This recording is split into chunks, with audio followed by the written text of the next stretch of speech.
Why should one take activated charcoal during a cleanse? Let me tell you, baby, nothing I say is medical advice, but it's good advice, but not medical advice, so don't take it as such. So, activated charcoal is a binder. If you are not taking a binder, and activated charcoal is the best one in my personal opinion, you can get very sick.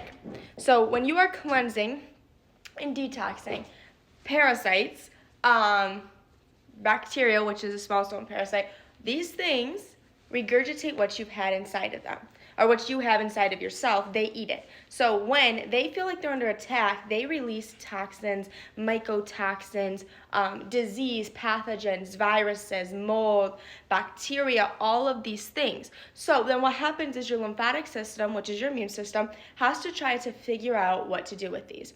If you've not been working on your lymphatic system, getting it moving, eating the proper foods to get it to move, then it's stagnant and it's full. If that's happening, it definitely has nowhere to go.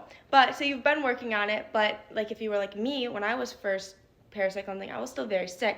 So I, even though I was working on these things, had an overload of toxins coming out of my body and into my lymphatic system. So any extra additional that filled up my lymphatic system was causing Herx reactions. And the Herx reactions are horrible, right? So the body basically is trying to shut itself down to make you stop doing what you're doing because it's like, I don't know what's happening, right? A Herx reaction is your body protecting itself. And it's a good thing that your body does, but it doesn't feel good. It doesn't feel good at all. But the reason we take a binder is it helps grab onto those toxins and move them around or pull them down. So like if you take diatomaceous earth, it just moves it around. If you take activated charcoal, it grabs it and pulls it through a bowel movement, and it generally works within about 30 minutes. So that's why activated charcoal is my favorite.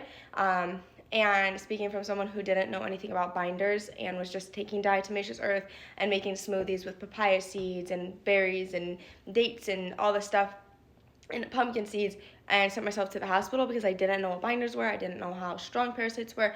I highly recommend binders. I've only had one person that I've worked with go to the hospital, and that was because he decided that he only wanted to listen to a little tiny partial of what I said, and he went to the hospital. Everyone else uses binders, and you're still going to Herx a little bit, depending on how sick you are, but it's nothing like it would be if you didn't have a binder. So binders are very, very important.